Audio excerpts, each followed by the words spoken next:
Assalamualaikum warahmatullahi wabarakatuh. Salam Salam warahmatullahi. sejahtera bagi kita semua. Pemirsa Mayowa TV, kembali lagi kami hadir di tengah Anda dalam program Bincang-Bincang Redaksi Mayowa TV.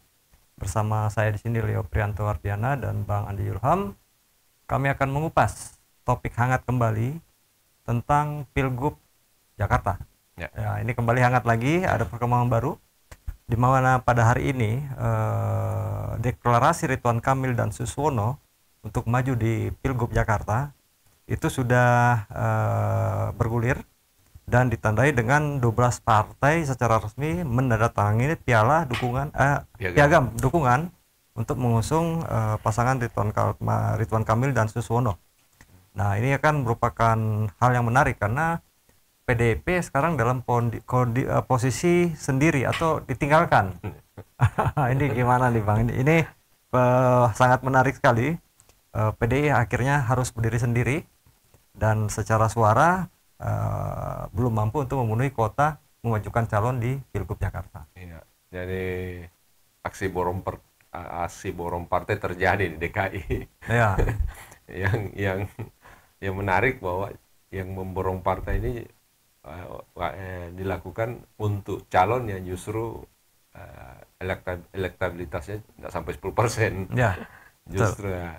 Jadi sekian banyak partai yang tergabung di KIM plus kurang lebih 4-5 partai yang ada di luar KIM Ya. bergabung untuk mengusung Ridwan Kamil dan Suswono. Ya. Nah, ini saya kira adalah fenomena menarik di percaturan politik Indonesia bahwa ada suatu ketika, suatu masa semua partai bersepakat berkumpul untuk mengusung satu calon dan hampir tidak menyisakan satu partai pun kecuali PDIP. PDIP sendiri. Oke. Mungkin masih ada ya partai yang lain, tapi suara mungkin juga belum mampu. Ya, yang kita hitung adalah yang punya kursi di DPRD DKI kan. Berarti kan praktis sekarang PDIP ini tersudut di ring tinju ibarat kata, dan akhirnya hampir pasti tidak memiliki kemampuan lagi untuk mengusung calonnya sendiri karena PDIP itu cuma 15 kursi sementara syarat calon untuk mengajukan syarat kursi untuk mengajukan calon minimal 22 kursi untuk khusus DKI. Untuk DKI. Ini juga berarti bahwa dipastikan Anies Baswedan terjegal. Ya, tidak memenuhi syarat Ya, untuk maju. tidak ada lagi karena kan tinggal PDIP. Tinggal PDIP, oke. Apalagi PDIP sekarang ini lagi juga mengcounter adanya isu begal partai. Nah, itu soal lain lagi. Ya, ini, kita bahas kemarin. Tapi itu mungkin ada benang merahnya nih ya, Bang. Bisa saja. Ada. Tapi khusus untuk soal pilkada DKI ya terkonfirmasi bahwa PDIP tertinggal sendiri. Betul-betul terjadi, boleh dibilang ini dikeroyok habis PDIP ini. Iya. Sampai tidak berdaya, yang akhirnya dia tersisi di sudut sendirian tanpa ada kawan. Ya, konsekuensinya otomatis Anies yang juga adalah salah satu tadinya digadangkan untuk maju sebagai pilgub, otomatis juga tidak sama sekali akhirnya tidak bisa maju meskipun dalam survei menyatakan bahwa Anies itu 30%. Ya. Jadi ini calon yang popularitas tinggi, elektabilitas tinggi justru tidak bisa maju. Karena aksi borong partai yang dilakukan oleh Kim. Okay. Baik, ini ada yang menarik nih dari acara penandatanganan deklarasi ya, yang dihadiri oleh 12 partai. Ternyata dari 12 partai itu hanya satu ketua umum yang hadir, yang lainnya itu sekjen ya. Jadi kalau kita melihat di sini ada apa nih sampai ketua umumnya nggak bisa hadir? Kan gitu, sebenarnya harusnya ketua umum juga nggak perlu hadir harusnya, karena ini kan tingkat provinsi. Beda kalau presiden kan tentu kan harus ketua umum. Kalau saya membacanya ini, iya nih, kalau membacanya bahwa ini sebenarnya porsinya para sekjen sebenarnya, karena ini kan provinsi. Justru dibalik, pertanyaannya kok PKS harus hadir presidennya. Ya, betul. Kalau media tadi menyebutkan pertanyaan Kang Leo tadi sebutkan bahwa kok yang lain tidak hadir. Kebalik ini pertanyaannya. Kok PKS harus menyiap apa namanya itu, harus menghadirkan presidennya sampai level presidennya hadir. Oke. Harusnya presiden dalam hal ini ketua umum ya. Ketua umumnya. Kan harusnya yang kalau membacanya nih harusnya ini deklarasi hanya pada tingkat sekjennya saja, karena kan mereka semua sampai menyampaikan pidato kan. Tapi PKS merasa perlu harus menghadirkan presidennya. Ini artinya kita membacanya bahwa deklarasi yang di DKI ini bagi PKS merupakan sesuatu hal yang sangat penting. Apa pentingnya ya kita nggak tahu, mungkin mereka lebih tahu. Oke. Nah, ini kan kalau kita melihat juga ada beberapa pendapat yang mengatakan bahwa Anies ini terlalu percaya diri dengan elektabilitasnya untuk maju, sehingga kritikan pendapat yang menyatakan bahwa sehingga membuat seandainya beliau maju jadi calon independen mungkin ya, namun porsinya kan sini Anies tetap butuh dukungan dari partai sebenarnya kan juga. Nah, ini gimana Bang ini dengan begitu percaya dirinya? Dia percaya diri namanya sudah diusung oleh banyak partai kan, namanya juga pasti percaya diri. Ya, yang justru pertanyaan baliknya, ini ada apa partai-partai memberi harapan ke Anies kalau memang tidak ingin mencalonkan kan? Harusnya kalau memang tidak ingin ya jangan dikasih harapan. Jangan dikasih harapan. Ya. Ini kan PHP namanya. Ini kan dengan alasan yang tidak jelas, kan? Alasan yang tidak terlalu bisa masuk di akal, bahwa alasan menarik dukungan ya kan arahkan tidak jelas kan. Kalau misalnya PKB mau dukung Anies kan tidak ada masalah kalau dia mau. Masih ada PDIP. Begitu pula Nasdem kan. Alasan apa yang membuat dia untuk meninggalkan Anies? Kecuali seandainya memang tersisa tinggal satu partai misalnya, tidak cukup untuk mengusung, dia boleh punya alasan untuk meninggalkan Anies. PKS juga. PKS memberi syarat-syarat yang tidak mungkin dipenuhi oleh partai lain.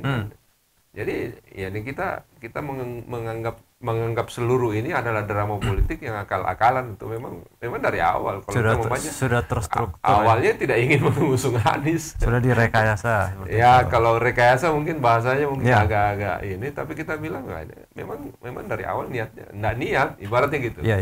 Orang-orang Jawa memang dari awal nggak niat untuk mengusung Anies. Anies merasa percaya diri karena mendapat harapan-harapan, dikasih harapan-harapan. Salahnya Anies tidak mampu membaca harapan-harapan itu, bahwa apa itu harapan asli atau palsu. Di situ kesalahannya dia. Ya mungkin karena backgroundnya dia kan sebenarnya beliau ini Pak Anies kan sebagai tenaga, sebagai orang pendidikannya dalam hal ini.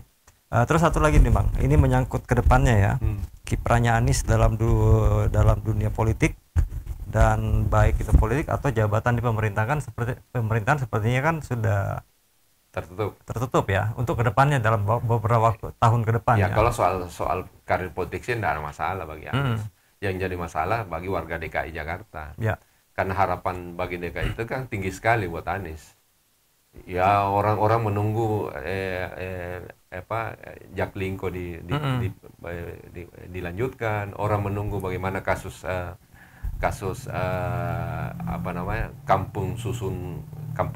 rumah susun kampung bayan bagaimana diselesaikan, sampai sekarang jadi terkatung-katung. Orang menunggu bagaimana program sumur resapan yang bisa mengurangi banjir. Jakarta ingin memastikan kartu Jakarta Pintar bisa terlaksana yang baik. Terus kartu ada juga yang semacam donasi untuk usia lanjut. Itu kan semua sepeninggal Anies kan bermasalah. Artinya tidak bisa terlaksana dengan sangat baik. Termasuk soal jalur sepeda yang akhirnya dihapus sepeninggal dia. Jadi ini kepentingan warga Jakarta justru bermasalah. Bagaimana dengan soal reklamasi yang di Ancol itu?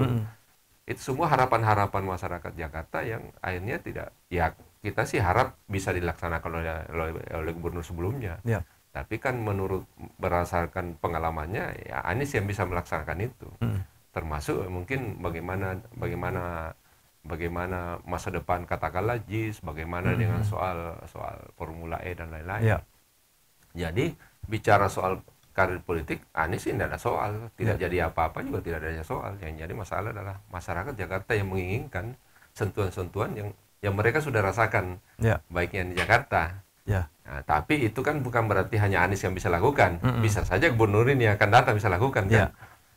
Yang mudah-mudahan harapan-harapan itu bisa diwujudkan oleh gubernur yang akan terpilih nanti yang akan terpilih nanti. Ya. Begini juga menarik ini kan tadi kenapa sampai selevel presiden PKS atau ketua umum PKS akan turun dalam penandatanganan ini tadi piagam itu deklarasi. Ya mungkin nih karena Suswono sendiri kan dari PKS ya, calon wakilnya nih Pak Ridwan Kamil. Lalu bagaimana Sohibul Imam yang kemarin nih?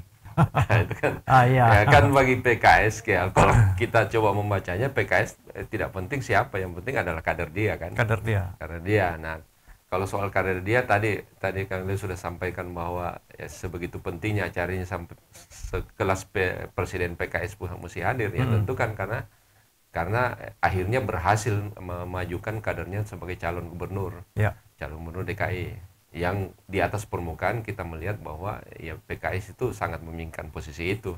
Kan kemarin kan waktu Anies juga pada periode pertama juga kan ya beberapa kali anggaplah dia dikecewakan kan. Yang pertama bukan kadernya dia maju, ya, waktu itu Sandiaga Uno.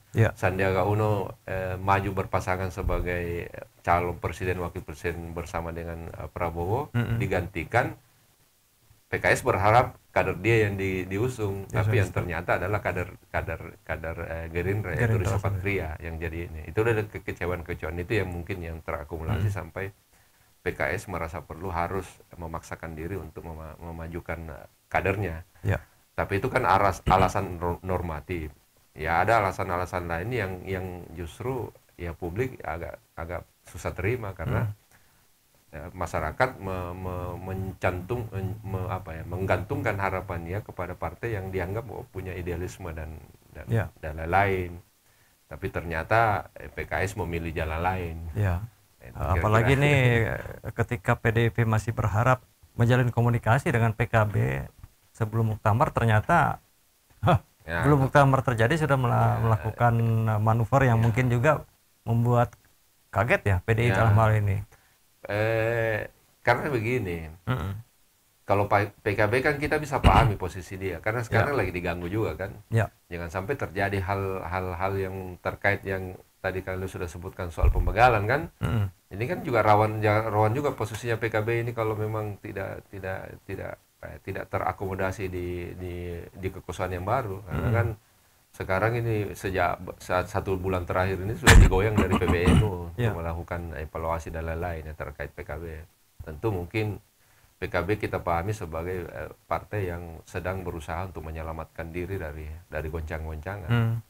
Nah, cuma ya akibatnya ya itu tadi harapan masyarakat Jakarta ya tentu sebagian, ya mungkin tidak semua, sebagian harapan masyarakat Jakarta itu akhirnya dikecewakan dengan sikap-sikap daripada partai-partai ini yang seharusnya bisa mengusung Anies tapi tidak terjadi. Jadi pupus sudah istilahnya nih. Kalau pupus 100% sih belum. Tidak, 99%. Jadi berarti ada 1% ini variable X ya. Karena ini kan kehendak Tuhan kan tidak bisa disepelekan. Apa itu? Ini kan ini PDIP 15 kursi, tinggal butuh 1 kursi saja kan. Kenapa dibilang belum? Karena ini deklarasi, belum pendaftaran final di KPU. Nah, di KPU itu artinya siapapun masih boleh goyang. Jadi masih ada spekulasi. Meskipun itu sangat kecil dan hampir tidak mungkin. Jadi ya seperti yang disampaikan oleh salah seorang petinggi petinggi PDIP mengatakan bahwa masih ada harapan lah, ada harapan. Dia masih mengupayakan. Karena rupanya PDIP ini memang sudah menyiapkan salah pasangan Anies, yaitu Hendrar Pribadi. Hendrar Pribadi itu adalah mantan wali kota Semarang.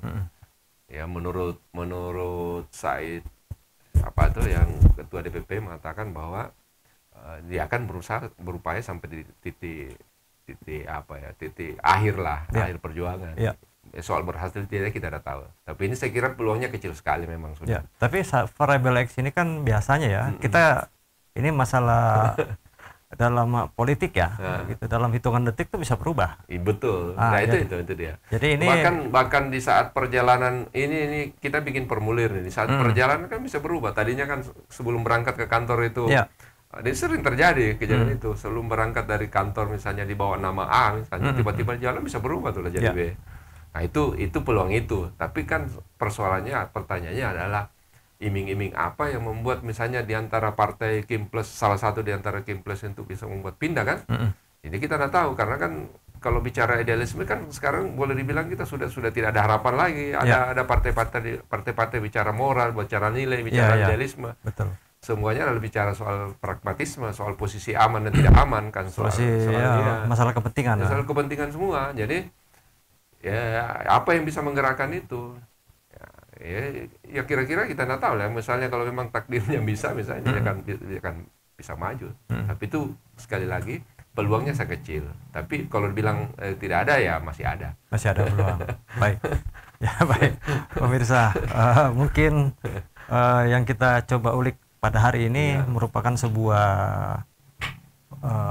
memang progres yang sudah hampir final ya untuk Pilgub DKI. Namun masih tersisa sedikit harapan. Tapi ada satu. Tadi Kang Leo sudah sebutkan bagaimana karir politik Anies. Karir politik Anies tidak ada masalah karena dia segala kemungkinan bisa terjadi. Termasuk proses pencalonan Pilpres 2029. Karena bisa saja misalnya Anies dalam posisi tidak menjabat gubernur, tapi justru itu bisa mengkapitalisasi semua sumber-sumber daya untuk menaikkan kembali elektabilitasnya. Buktinya waktu dia DKI kan selesai 2022. 2022, pemilu 2024. Praktis dalam 2 tahun itu Anies tidak menjabat sebagai gubernur. Tapi justru pada era itu dia bisa memanfaatkan situasi itu untuk bisa meningkatkan elektabilitasnya dengan sangat cepat. Jadi kalau soal karir ya bisa iya bisa tidak. Artinya bisa saja memang Anies akan kehilangan panggung. Dengan demikian dia tidak akan dibahas lagi di media-media. Tapi sebaliknya bisa juga sebaliknya, bahwa akan terjadi bisa justru misalnya ada cara-cara lain yang bisa dibuat sedemikian rupa supaya mengkapitalisasi potensi politik itu supaya bisa mengangkat Anies. Contoh soal misalnya kalau misalnya bisa menjaga ritme bahwa Anies ini sama dengan PDIP ini sebagai orang dan partai yang tanda kutip teraniaya misalnya, itu bisa besar efeknya. Jadi ini juga masalah ini ya, masalah sebenarnya masalah simpati ya. Itu nih simpati pada saat satu minoritas harus berhadapan dengan mayoritas ini. Itu bisa muncul.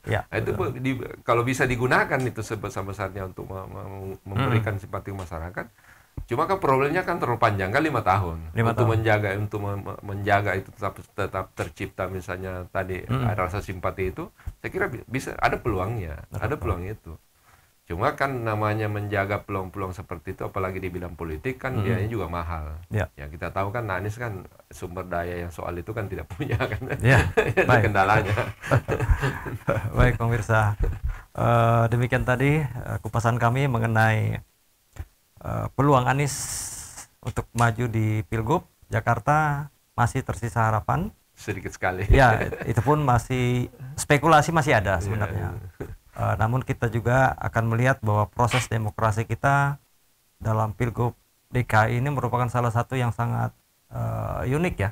Unik karena mayoritas partai melakukan dukungan terhadap calon gubernur yaitu Ridwan Kamil dan Susono. Paling tidak ini sekarang kalau akhirnya tidak jadi, terbuka peluang untuk memenuhi harapan sebagian pendukungnya awal-awal mengatakan bahwa lebih bagus Anies jadi pemimpin oposisi saja daripada jadi cagup. Ada juga berharap begitu. Ya, kalau jadi pemimpin oposisi bagaimana caranya memelihara popularitasnya supaya bisa bertahan sehingga 2029. Baik. Baik pemirsa, besok kita akan kembali lagi dengan topik-topik yang lebih hangat kembali.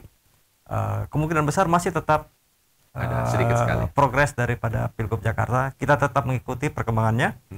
Dan saya Leo Prianto Wardiana dan Bang Andi Ilham mohon pamit dari hadapan pemirsa. Wassalamualaikum warahmatullahi wabarakatuh. Waalaikumsalam.